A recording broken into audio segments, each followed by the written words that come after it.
Welcome to another preview breakdown for The Bachelor Season 25. And yes, I've got more sleuthing to dish out that's going to tell us who's going home for hometowns, and I mean home, not Nemacolin home, like sent on a plane away out of the competition home and not home to, you know what, you get it. And of course, we're also going to touch on some of the unanswered questions from the week, like footage from the previews that we haven't seen yet of women who have now left the show. So let's dive into this preview that starts off like the trailer to a Disney Channel movie and ends up like the trailer to a Christopher Nolan film. And you know the rules, no posting blatant spoilers in the comment section below unless it's something you've sleuthed out from the previews, and as per usual, I'll leave a link to the full preview in the description below. Today is my hometown date! Hi! This week is everything. I'm really looking forward to Matt meeting my family.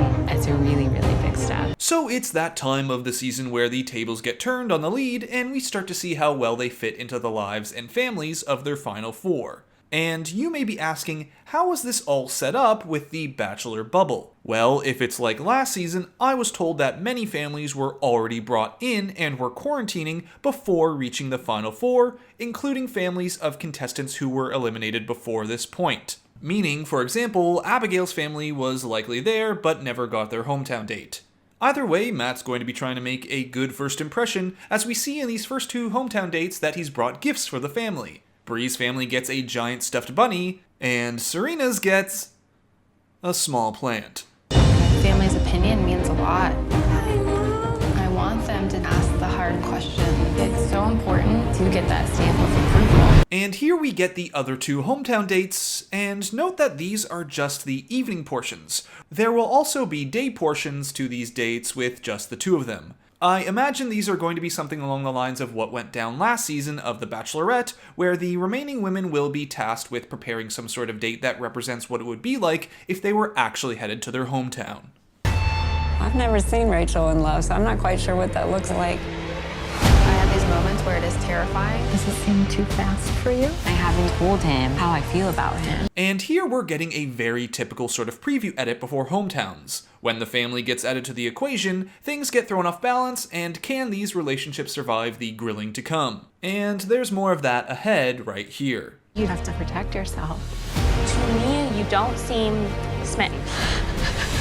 Do you think you really get to know somebody in a matter of weeks? So from my experience watching this show, these dramatic snippets here are, for the most part, going to be fake-outs. They love to make it seem like the family majorly disapproves of the lead or this process, but when we get to the final edit of the show, it's rarely as bad as what the previews make it out to be.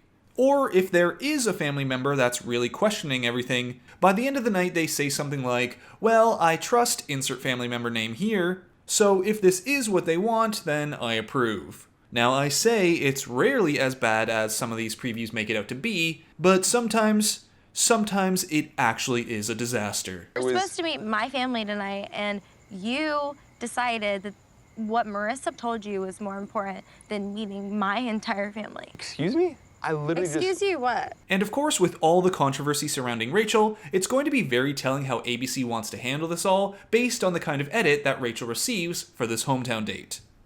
Is she really, truly ready? You have to take that leap of faith. And here we've entered the Christopher Nolan section of the preview, with Matt and Rachael ready to jump out of a plane. Now, normally I'd say this is highly unusual for a hometown date, and this is far more commonly seen in a fantasy suite date or final two date scenario.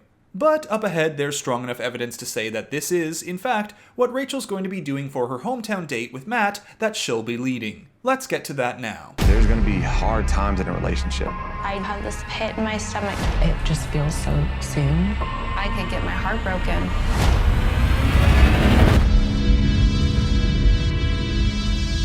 You want to crash a plane? Well, how big a plane? That part is a little dramatic. Alright, these preview edits are getting way out of hand. Now here we're getting a look at the dates that are going to be taking place before Matt gets to meet the family. Like last season, we saw Zach and Tayshia on their cute little taxi ride around New York date. Here we'll be seeing something similar but with, you know, a much bigger budget. Matt and Michelle will ride bicycles, I'm sure on their way to something special that Michelle has planned. Serena P returns to the ice rink for their date cause, you know, she's Canadian, eh? And here's Matt with Rachael, and he's wearing a blindfold. As we know that these hometown dates are going to be led by the women instead of Matt, this looks to me like Rachael is wanting to surprise Matt with a skydiving date, so she'll be blindfolding him and throwing him out of a plane. And while it does look like Rachael has a bad landing, her appearance at the night portion of the date with no bandages, bruising, or broken bones makes me believe she'll be just fine.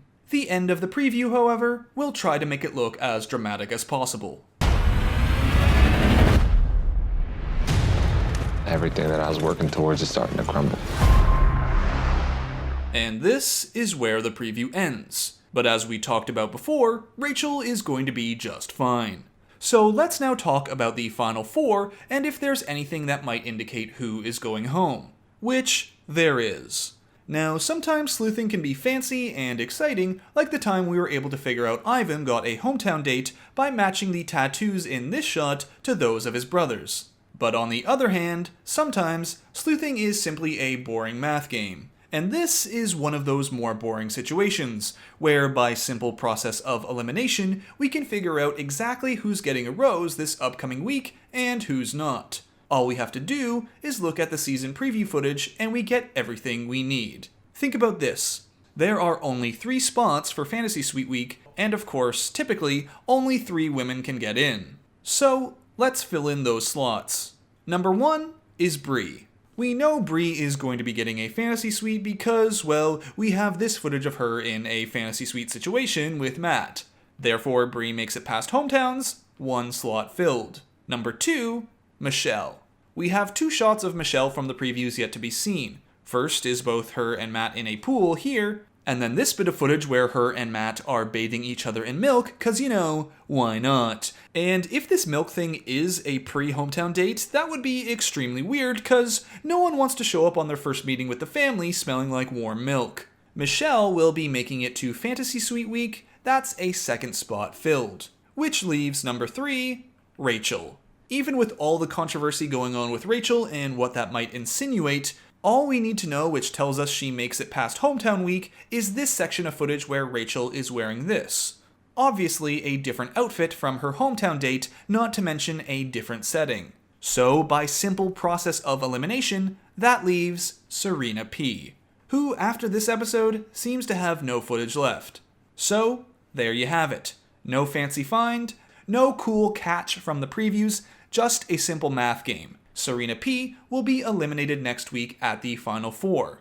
And with how meh her last one-on-one date was, it kind of makes sense. Now, what about after that? Well, next week's preview will help us determine if any of this footage is actually from a Final 2 date, or possibly even if some of this footage is stuff that's just been cut from the final edit of the show. Like a lot of people have talked about this shot of Kit and Matt in a hot tub that we never saw. Obviously, with Kit leaving last episode, we know that this was simply cut from the final edit. Likely, it happened at the end of their one-on-one date a few weeks ago. This season has been notorious for lingering on drama segments and cutting out romantic portions of dates. For example, last episode we got yet another group date where they completely cut out the day portion of the date and went straight into the night portion. Luckily, people online have found press release photos of what actually went down on that date. Something that involved blindfolds, and Bree got screen time cut from her where it appears as though she earned some private time with Matt. Then everyone else joined in for more hot tub time. Really glad we spent so much time on Heather and all that drama, and less time on romance and cultivating Matt's relationship with Bree. Frankly, that pisses me off. But with how this season has been going, I guess I shouldn't be surprised. Oh, and also, because a few people have asked, and I know I'll be seeing a couple of comments here if I don't mention it, this shot that I thought last week was Abigail actually turned out to be Serena P before their tantric yoga date. We didn't see this exact same shot from the episode, but we did see them both in these outfits. So the moral of the story is, we're always going to have to be on our toes with this preview footage. 'Cause while every shot counts and can be used to help us out, you never know if they're going to throw something in here that we won't see again. So that's it for this preview breakdown for Week 8, Hometowns Week, where it appears that Serena P will be the next to go. We're closing in on the end of the season, and of course, I'll be here as more previews come out to sleuth some more. So, until next time, Bachelor Fan Take, out. Everything that I was working towards is starting to crumble. That part is a little dramatic.